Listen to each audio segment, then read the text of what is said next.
કહેવાય છે કે જે નસીબમાં નહોતું એનાથી વધારે મળ્યું છે તો થોડો સંતોષ મેળવો, નહીં તો જે મળ્યું છે એ પણ ચાલ્યું જશે. એક ચમત્કારી સરોવર હોય છે, પણ આ સરોવર વિશે અમુક વિદ્વાનોને ખબર હોય છે. વાત એમ છે કે એ વિદ્વાનોને ખબર તો હોય છે પણ જગ્યાની, પણ ચોક્કસ સ્થળ ખબર હોતી નથી. જેને આ સ્થળ વિશે ખબર હોય છે બધા આવા ચમત્કારી સરોવરની શોધમાં હોય છે. હવે વાત એમ છે કે એક વિદ્વાનને આ સરોવર પહાડોની વચ્ચે મળી જાય છે.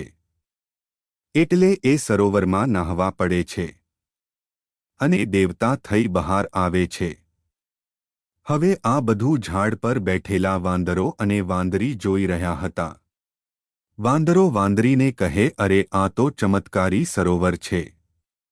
આપણે અહીં રહીએ છીએ છતાંય ખબર નથી આના વિશે. હવે વધારે વાર ના કર વાંદરી, આ સરોવરમાં નાહવા પડીએ. કોઈ ચમત્કાર થઈ જાય. એટલે હવે તો કશું વિચાર્યા વગર એ બંને જણા સરોવરમાં નાહવા પડી જાય છે.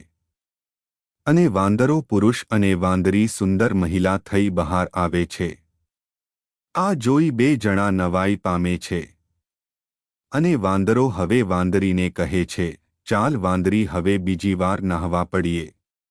આપણે પણ દેવતા બની જઈએ. તો વાંદરી કહે, ના, મારે હવે વધારે લાલચ કરવી નથી. મને આ સરોવરે સુંદર મહિલા બનાવી દીધી. હું ખુશ છું અને હું આ સરોવરને આભારી છું. બસ વાંદરીએ તો સંતોષ માણી લીધો. પણ વાંદરો તો ધરાયો નહીં. એને પુરુષ અવતાર તો મળ્યો હતો પણ એને દેવતા થવું હતું. એટલે એ બીજી વાર એ ચમત્કારી સરોવરમાં પડ્યો. પણ જેવો બહાર આવ્યો તો પાછો વાંદરાના રૂપમાં આવ્યો. હવે જે સુંદર મહિલા બની હતી એના લગ્ન કોઈ રાજા સાથે થઈ ગયા. અને જે વાંદરો હતો એને કોઈ મદારી પકડીને લઈ ગયો. થોડા સમય પછી એ મદારી રાજમહેલમાં એ જ વાંદરાને ખેલ બતાવવા માટે લાવે છે. વાંદરો જ્યારે પેલી સુંદર મહિલાને જોવે છે ત્યારે થાય છે, આ તો મારી વાંદરી છે, પણ તે સરસ જીવન જીવી રહી છે. અને હું એની સામે ખેલ કરી રહ્યો છું. આ વાર્તાનો નૈતિક પાઠ આ છે કે લાલચ માનવજાત માટે હાનિકારક છે. સંતોષ અને આભારની ભાવના વિકસાવવી જોઈએ.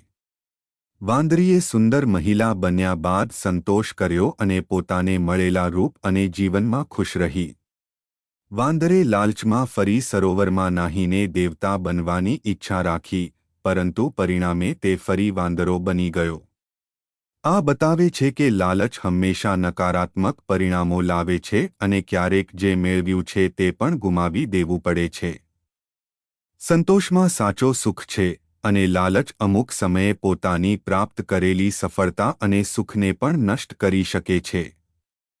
મિત્રો, જો તમે આ વિડિયો વધુ લોકોમાં ફેલાવવા માંગતા હો તો આ વિડિયોને લાઇક કરો, કેમ કે આ વિડિયો બીજા લોકો સુધી પહોંચે. મિત્રો, આજનો આ વિડિયો કેવો લાગ્યો તે મને કોમેન્ટમાં કહી શકો છો. અને તમારા મિત્રોને આ વિડિયો શેર કરો. ચેનલને સબસ્ક્રાઇબ કરો. ફરીથી મળીએ નવા વિડિયો સાથે. ધન્યવાદ.